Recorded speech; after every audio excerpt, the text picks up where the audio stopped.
तलवारबाज बहू। बचपन का शौक समझ निक्की के घर वाले उसका एडमिशन फेंसिंग कोचिंग में करा तो देते हैं, पर कुछ सालों बाद वही शौक जब उसका जुनून और सपना बन जाता है तो सब उसके खिलाफ हो जाते हैं। और लड़की के हाथ में तलवार दो ना, अब मैडम तलवारबाज बनना चाहती है। बच्ची का शौक समझ दाखिला करवा दिया, क्या पता था ये सब देखना पड़ेगा। अरे बहुत हो गई तलवारबाजी, आज से तू सिर्फ रसोई और बेलन देखेगी। पर मम्मी पापा, फेंसिंग भी फुटबॉल और क्रिकेट की तरह एक स्पोर्ट है। थोड़ी और प्रैक्टिस के बाद मुझे स्टेट, फिर नेशनल और फिर इंटरनेशनल खेलने का मौका भी मिल सकता है। निक्की की बात से भड़के हुए घर वाले आगे कुछ सुने या समझे बिना उसके घर में रहने का ऐलान कर देते हैं, जिसके कुछ हफ्तों बाद निक्की की आयुष के साथ शादी हो जाती है। ससुराल पहुंचने के कुछ दिनों बाद बहुत हिम्मत के साथ निक्की फिर वही फरियाद लिए इस बार अपनी सास के पास जाती है। मम्मी जी, क्या मैं कोचिंग दोबारा शुरू कर सकती हूँ? कैसे कोचिंग? तेरे मम्मी पापा ने तो हमें किसी कोचिंग या पढ़ाई के बारे में नहीं बताया। वो पढ़ाई नहीं, फेंसिंग की कोचिंग है।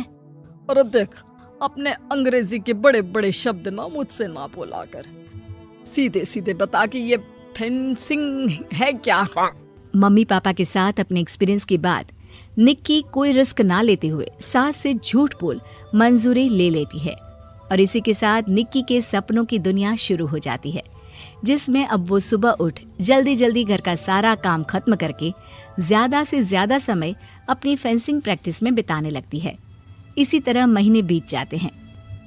वाओ, आई कांट बिलीव, जो सपना एक बार नामुमकिन लग रहा था, आज मैं उससे सिर्फ 2 हफ्ते दूर हूँ।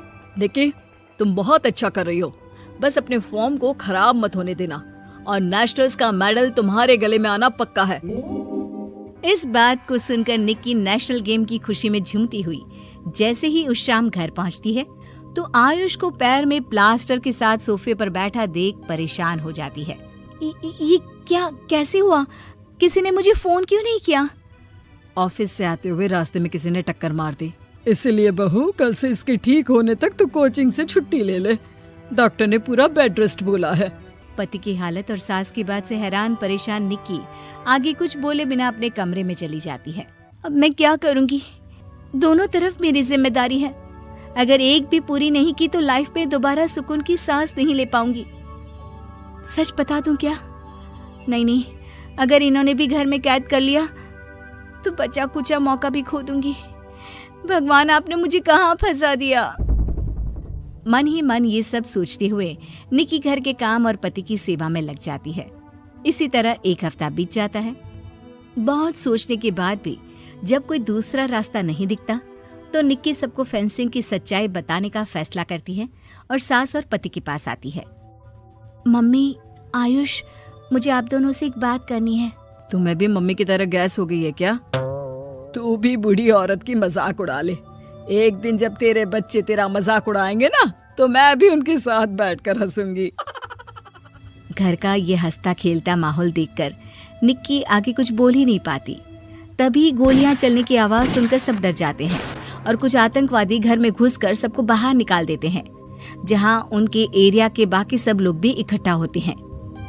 कोई किसी भी तरह के होशियारी नहीं करेगा, हमें बस कुछ समय के लिए चुप रहने की जगह चाहिए, इसलिए अगर तमीज में रहोगे तो जिंदा बच जाओगे, और अगर मरने का ज्यादा मन हो तो अपना सीआईडी वाला दिमाग चला सकते हो। डर की वजह से कोई इसके आगे कुछ नहीं बोलता। कुछ घंटे इसी तरह आतंकवादियों की कैद में बैठे रहने के बाद निक्की की सास गुस्से में चिल्लाने लगती है। अरे तुम कल मुँहों को आम लोगों को परेशान करने के अलावा और कुछ नहीं आता क्या? मैं कहती हूँ, अरे एक एक को मेरी बद्दुआ लगेगी, कोई जिंदा नहीं बचेगा। ये अब क्या कर रही हो मम्मी? सॉरी, वो परेशान हो गई इसलिए कुछ भी बोल दिया। प्लीज इन्हें छोड़ दीजिए, अब कुछ नहीं बोलेंगी। अरे तू डरपोक की तरह इनसे माफी मांग रहा है, कुछ तो अपने पापा के गुण ले लेता।